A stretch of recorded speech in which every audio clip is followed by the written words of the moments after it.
Captain, referee এবং কর্মকর্তা ছাড়া ওখানে কেউ থাকবে না। কমিটি দুজন কর্মকর্তা, ক্যাপ্টেন, দুই টিমের এবং রেফারি। বলতো পাঁচ থেকে সবাই দেখে আসবে, 5 থেকে সবাই দেখে আসবে, এমনি দেখতে পাবে, সবাই সাইডে যাবে।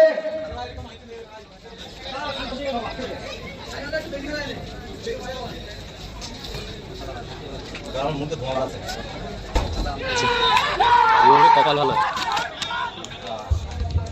কপাল ভালো। অলি ইন্টারন্যাশনাল টসের মাধ্যমে ফাইনালে প্রবেশ করলো। কমিটি সামনের মধ্যে আবার ট্রাই করবে, খুব সুন্দর খেলেছে। একটু আগে মাল খাই গেলাম, কিন্তু এত ভাগ্য আমার মনে দেখি 2-3টা বোতলই গেল। হ্যাঁ, মালদার লোক